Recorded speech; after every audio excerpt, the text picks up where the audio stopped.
અને આવા 3 પ્રયાસો ગવર્મેન્ટ જોબ મેળવવાના કર્યા, એમાં સફળ પણ રહ્યો. પણ અંદરનો અવાજ એવું કહેતો હતો કે આપણે ગવર્મેન્ટ જોબ કરવી નથી, આપણી બેસ્ટ ક્ષમતાનો વિકાસ થાય એ માટે કંઈક ચેલેન્જ ઉઠાવવી. અને એ ચેલેન્જ ઉઠાવવાના ભાગરૂપે બેન આ રીતે શૈક્ષણિક જગતની અંદર મેં મારા કાર્યનો પ્રારંભ કર્યો. પણ હું સ્પષ્ટ માનું છું કે 1 થી 5 ધોરણમાં બાળક માતૃભાષામાં જો અભ્યાસ કરે તો એનું બેસ્ટ પરફોર્મન્સ હોય છે. કે માત્ર અમારી શાળામાં ભણતા બાળકોનું ડેવલપિંગ નહીં, પણ અમે જેટલા મેક્સિમમ લોકોને મદદરૂપ થઈ શકીએ એટલા બાળકો અને સમાજને અમારા કેમ્પસનો મેક્સિમમ બેનિફિટ મળે એવો અમે પ્રયાસ કરીએ છીએ.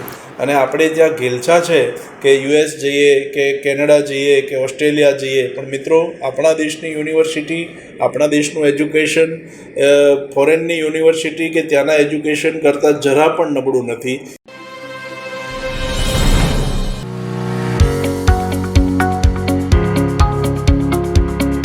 નમસ્કાર દર્શક મિત્રો, હું પ્રતિમા સોની ખબર છે.comના માધ્યમ ગુરુદેવો ભવના આજના એપિસોડમાં આપ સર્વેનું હાર્દિક સ્વાગત કરું છું. મિત્રો, શિક્ષણ ક્ષેત્રે ઘણા બધા લોકો ઉમદા કાર્ય કરી રહ્યા છે, જેમણે અવનવા પ્રયોગો કર્યા છે અને શિક્ષણ ક્ષેત્રને ઉજ્જવળ ભવિષ્ય માટે હંમેશા કાર્યરત રહ્યા છે. તેવા જ એક શિક્ષણવિદ એવા ડૉક્ટર જગદીશભાઈ ચાવડા આજે આપણી વચ્ચે ઉપસ્થિત છે. ખબર છે.comના આજના આ કાર્યક્રમમાં સાહેબ આપનું હાર્દિક સ્વાગત અને અભિવાદન કરું છું. મિત્રો, જગદીશભાઈ ચાવડા છેલ્લા 20 વર્ષોથી સુરત શહેર સંચાલક મંડળના સેક્રેટરી તરીકેની ફરજ બજાવી રહ્યા છે અને સુરત ક્ષેત્રની અંદર શિક્ષણ ક્ષેત્રમાં તે ખૂબ જ મોટું નામ ગણી શકાય. સાહેબ, આપનું ફરીથી હાર્દિક સ્વાગત કરું છું. જેઓ SUV એજ્યુકેશન કેમ્પસના મેનેજિંગ ડિરેક્ટર તરીકે કાર્ય કરે છે, તેમજ જ્ઞાનયોગ વિદ્યાલયના ચેરમેન તરીકેની પણ ફરજ બજાવે છે. શિક્ષણ ક્ષેત્રની અંદર તેમણે ઘણા બધા વર્ષો આપ્યા છે. એનો ખૂબ આનંદ છે કે આજે આપણા કાર્યક્રમની અંદર તે મહેમાન તરીકે હાજર રહ્યા છે. તો મિત્રો, આપણે સાહેબનો પરિચય તેમની પાસેથી મેળવીશું. સાહેબ, આપ આપનું નામ અને આપનો શાળાનો પરિચય અમને આપશો. ચોક્કસ. નમસ્કાર દર્શક મિત્રો, મારું નામ ડૉક્ટર જગદીશભાઈ ચાવડા છે. બેને કીધું તે મુજબ હાલ પૂણા ગામ વિસ્તારમાં શ્રમજીવી અને ગરીબ લોકોની વસ્તી વચ્ચે એક સરસ મજાની હાઈફાઈ શાળા જ્ઞાનયોગ વિદ્યાલય, જેમાં ચેરમેન તરીકે કાર્યરત છું. અને કામરેજ અને કડોદરાની વચ્ચે વલથાણ ગામમાં SUV એજ્યુકેશન કેમ્પસ, કે જે 30 વીઘાનું ખૂબ વિશાળ ગ્રીન કેમ્પસ છે. આ કેમ્પસમાં CBSE શાળા, ગુજરાતી માધ્યમની શાળા, હોસ્ટેલ, સ્પોર્ટ્સ સ્કૂલ અને બીજા ઘણા બધા પ્રકલ્પો ચાલે છે. અને સમાજને એક આદર્શ શાળા કેવી હોય એ પ્રકારની શાળા એ ચલાવું છું હું. એ ઉપરાંત બેને જે વાત કરી છે તે મુજબ સુરત શહેર શાળા સંચાલક મંડળમાં છેલ્લા 20 વર્ષથી હું સેક્રેટરી તરીકે સેવા આપું છું. એ ઉપરાંત ગુજરાત રાજ્ય શાળા સંચાલક મહામંડળ, કે જે ગુજરાતની શિક્ષણ જગતની દિશા નક્કી કરવા માટે સરકારશ્રીની સાથે રહી અને સતત સકારાત્મક પ્રયાસો કરે છે, એ મહામંડળમાં હું ઉપાધ્યક્ષની મારી જવાબદારી છે. એ ઉપરાંત રાષ્ટ્રીય શૈક્ષિક મહાસંઘ સાથે સંલગ્ન સેલ્ફ ફાઇનાન્સ શાળાઓનું જે મંડળ છે એમાં અધ્યક્ષની મારી જવાબદારી છે. એ ઉપરાંત અનેક શૈક્ષણિક સંસ્થાઓ કે જે સમાજ ઉત્થાન માટેના પ્રયાસો કરે છે, એવી સંસ્થાઓની અંદર યથાશક્તિ હું મારી શૈક્ષણિક સેવા યજ્ઞમાં હું સહયોગ આપું છું. સરનો પરિચય જોવા જઈએ તો ઘણો વિશાળ પરિચય છે અને એ પરિચય તેમના અનુભવના આધારે બનેલો છે. સાહેબ, આપનું એજ્યુકેશન કેટલું રહ્યું છે? આપ શિક્ષણ ક્ષેત્રની અંદર આટલું જોડાયેલા છો, તો આપનો અભ્યાસ શું છે? વેલ, હું અહીંયા સુરત જ્યારે વર્ષ 87-88માં આવ્યો ત્યારે તો એક સામાન્ય રત્ન કલાકાર તરીકે હું આવ્યો હતો. પણ એ વખતે જે મારી 10thની અંદર જે 81% હતા, એમના બેઝ પર મેં મારું શિક્ષણનું જે શરૂઆત છે સોરાબજી જે ટ્રેનિંગ કોલેજમાંથી જ મેં PTC કરેલું છે. બરાબર. ત્યારબાદ PTC કર્યા પછી PP સવાણી સ્કૂલ, કે જ્યાંથી મારી શૈક્ષણિક યાત્રાની મેં શરૂઆત કરી પીટીસી બાદ. બરાબર. તો જ્યારે ખોડિયારનગર પીપી સવાણી શાળાની અંદર શરૂઆત કરી ત્યારે સુપરવાઇઝર તરીકેની મને જવાબદારી સોંપી અને હું જ્યારે સંઘર્ષ કરતાં કરતાં મારું શિક્ષણ કાર્ય ચલાવતો હતો અને કરતો હતો એ દરમિયાન મને ખ્યાલ આવ્યો કે આગળ પણ શિક્ષણ મેળવવું એટલું જ જરૂરી છે.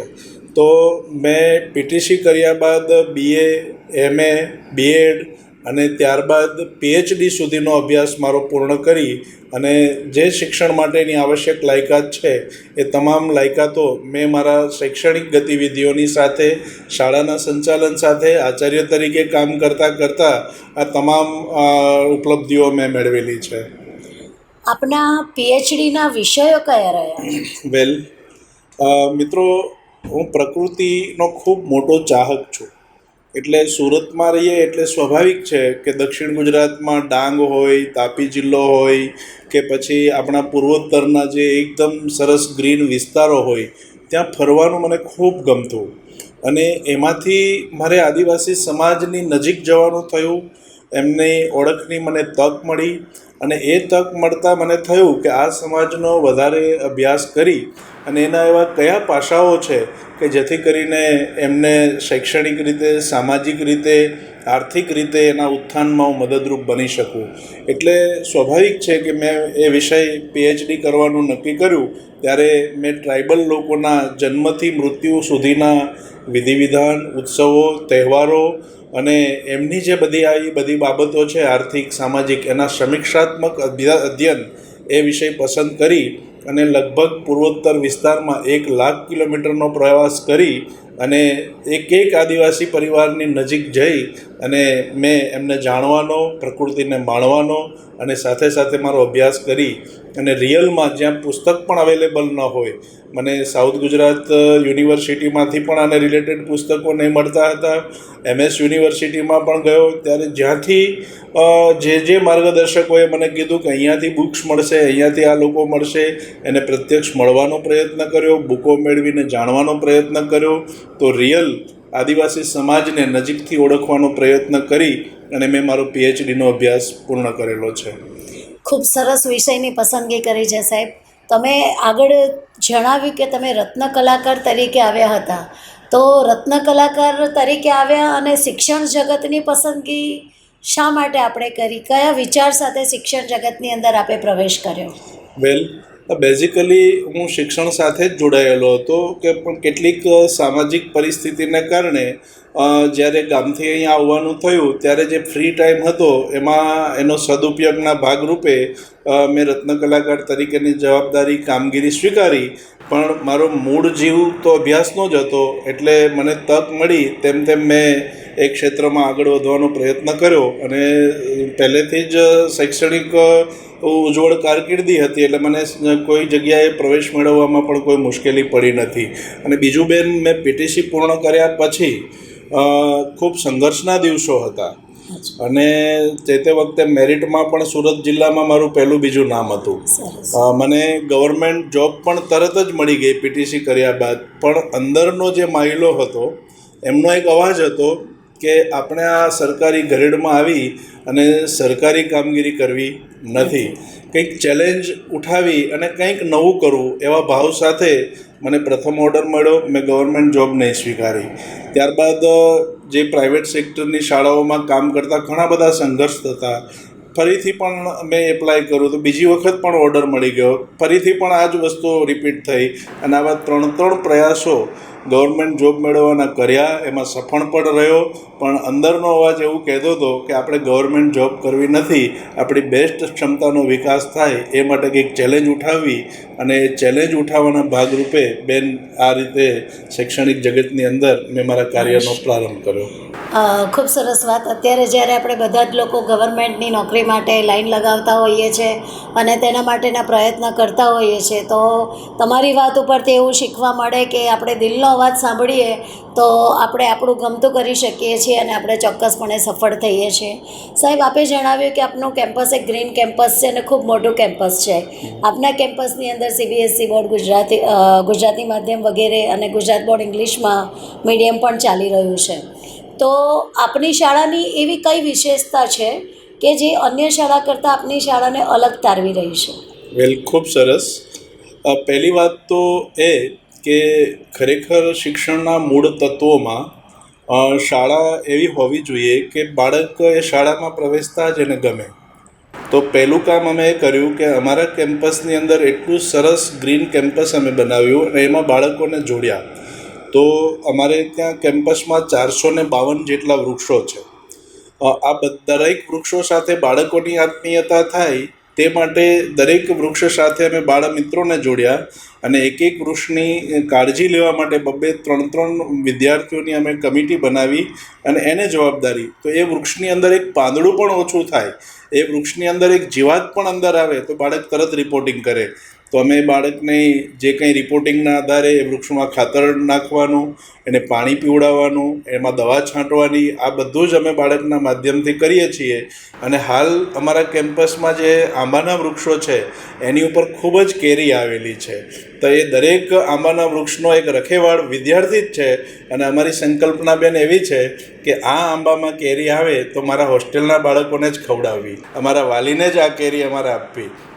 તો આજે કોઈ પણ શાળા છૂટતી વખતે રિસેસના સમય દરમિયાન કોઈ પણ વિદ્યાર્થી આંબાની કેરી તોડવાનો પ્રયત્ન કરે તો એને બાળકો જ રોકે છે કે ભાઈ આ આપણા આંબાની કેરી છે, મોટી થાય તો આપણે જ ખાવાની છે, તો આપણે અત્યારે તોડવાની નથી. એટલી લાગણી જે વૃક્ષ મિત્ર અમે બનાવ્યા છે એમને આજે પ્રકૃતિ સાથે છે.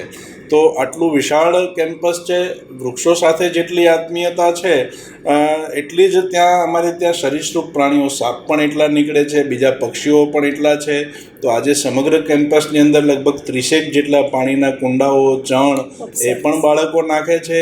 તો તમને મોર પણ જોવા મળે, પક્ષીઓનો કલરવ પણ જોવા મળે અને આ રીતે સાપ પણ ઘણી વખત નીકળે છે. પણ આજની તારીખ સુધીમાં એક પણ સાપ ક્યારેય અમારા માટે નુકસાનરૂપ રહ્યો નથી અને બાળકો એટલા ઇકો ફ્રેન્ડલી થયા કે સાપને જોઈને ડરતા પણ નથી. તો એક પ્રકૃતિ સાથેનું જે આદાન પ્રદાન છે એ બાળકોને ખૂબ ગમે છે. બીજું કે અમારી શાળાનો સમય સવારે 8 થી 2 વાગ્યા સુધીનો છે. એટલે બાળકને મેદાનની અંદર જે રમતો રમવાની છે, અમારે ત્યાં કબડ્ડીનું મેદાન છે, ખોખોનું મેદાન છે, વોલીબોલનું મેદાન છે, ક્રિકેટનું મેદાન છે, અન્ય જે રમતો છે એના પણ વિશાળ મેદાનો છે અને નાના બાળકો માટેનું બાલ ક્રીડાંગણ 1.5 એકરમાં બનાવેલું છે અમે. એને કારણે એક વખત બાળક શાળામાં આવે પછી અમારે એ બાળકને ક્યારેય કેવું નથી પડતું કે તું ભાઈ કેમ ગેરહાજર રહ્યો. લગભગ કોઈ ગેરહાજર રહેતા નથી. એમના પ્રયત્નો ઉપરથી ચોક્કસપણે બાળકને શિક્ષણ પ્રેમી તો એમણે બનાવ્યા છે, પણ સાથે સાથે પ્રકૃતિ પ્રેમી પણ બનાવ્યા છે અને એમની શાળાની અંદરના જ ફળ બાળકો પણ ખાશે એ પણ એક અભિગમ ખૂબ સારી વસ્તુ ગણી શકાય.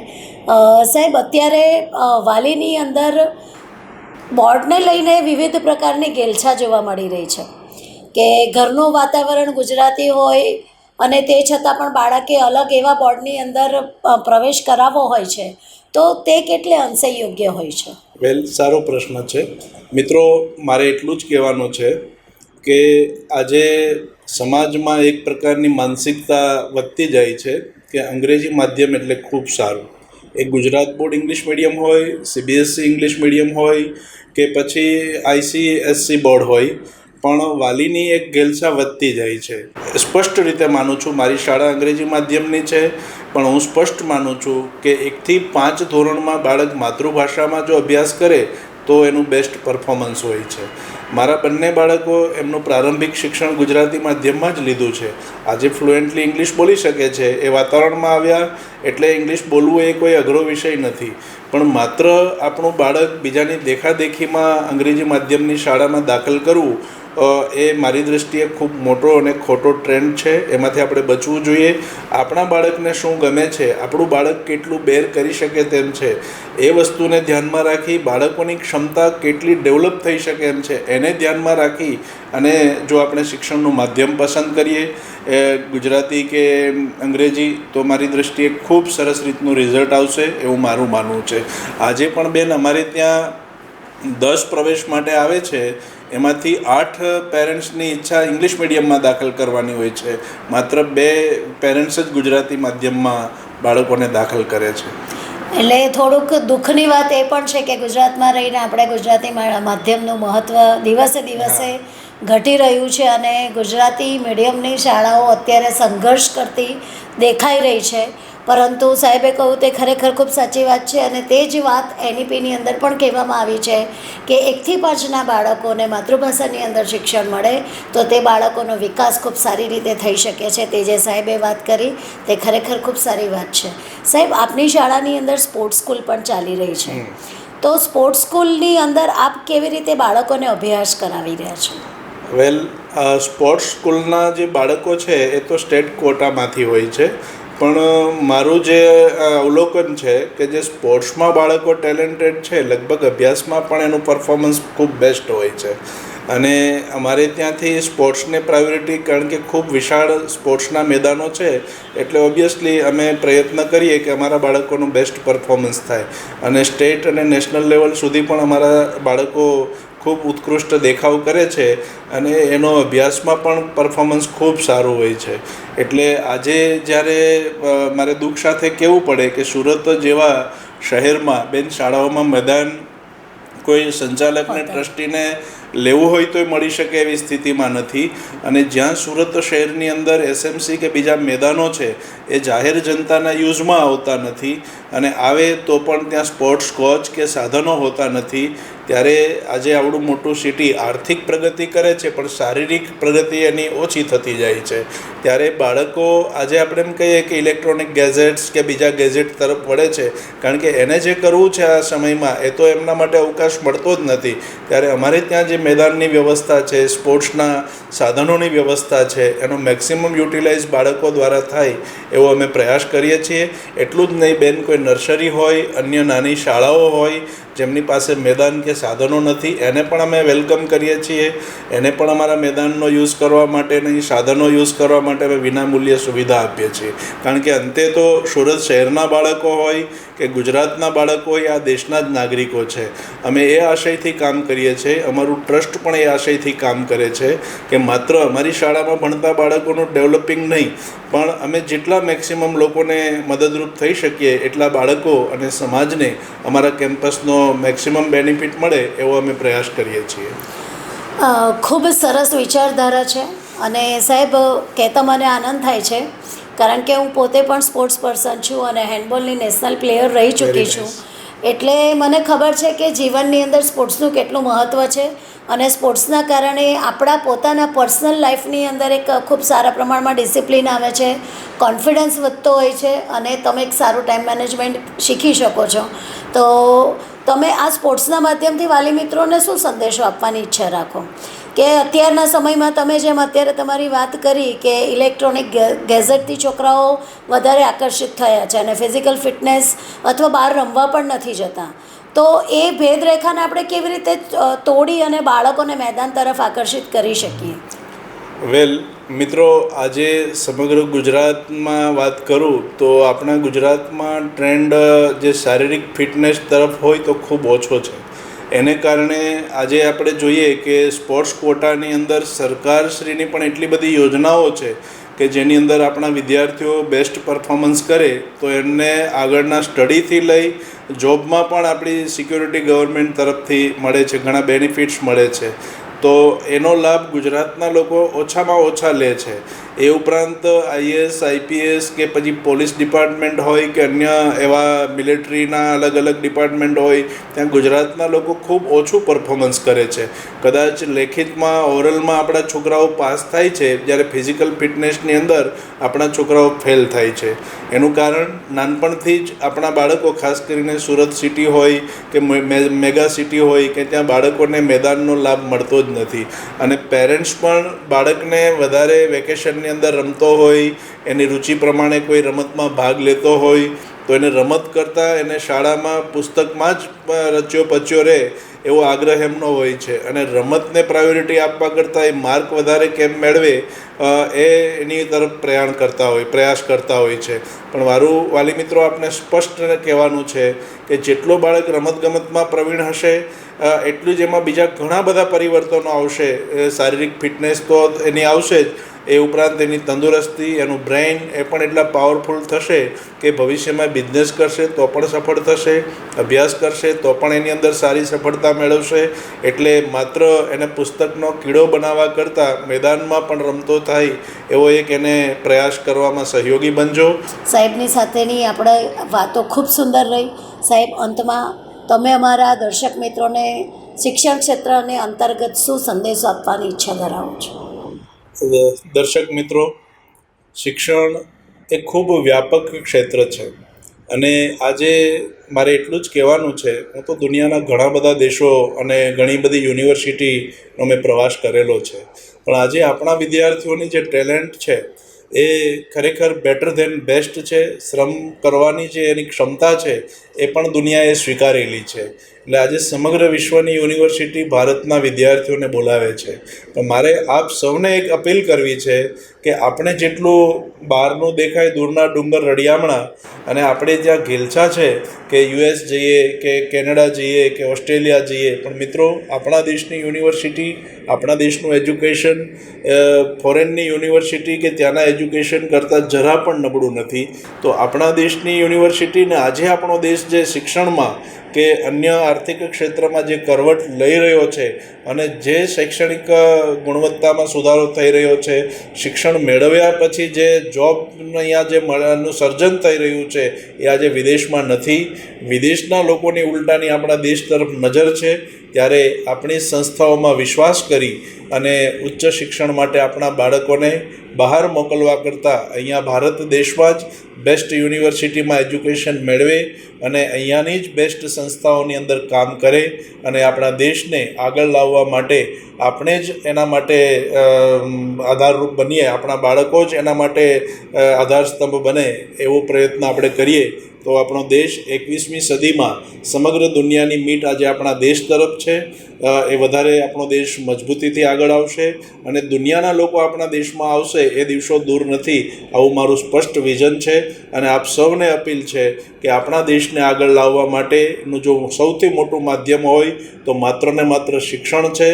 આપની ગમે તેવી પરિસ્થિતિ હોય તો ગમે તેવા સંજોગોમાં સંઘર્ષમાં પણ બાળકો, ખાસ કરીને દીકરીઓનું શિક્ષણ એ ન છૂટે એ માટે આપ તત્પર રહેજો અને એમાં જ્યાં પણ અમારી જરૂર પડે એમાં અમે તન મન ધનથી મદદરૂપ થઈશું. કન્યા કેળવણી, એક દીકરી જો ભણેલી હશે તો 2 ઘરને ઉજાડશે અને સમાજમાં પણ દીકરીઓનું યોગદાનનો મહત્ત્વ રહેલું છે.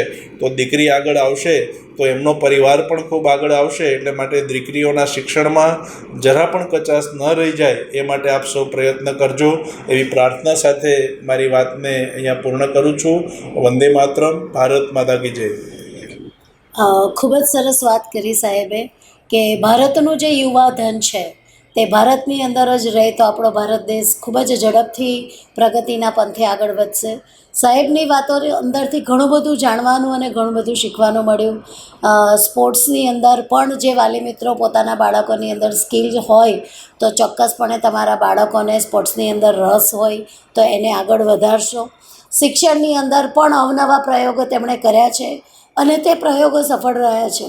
તો ફરીથી સાહેબ આપનો ખબર છે .comના માધ્યમથી આભાર વ્યક્ત કરું છું કે આપે આપનો સમય ફાળવી અને અમારા દર્શક મિત્રોને આપની વિચારધારા પ્રદાન કરી તે બદલ આપનો ખૂબ ખૂબ આભાર. Thank you.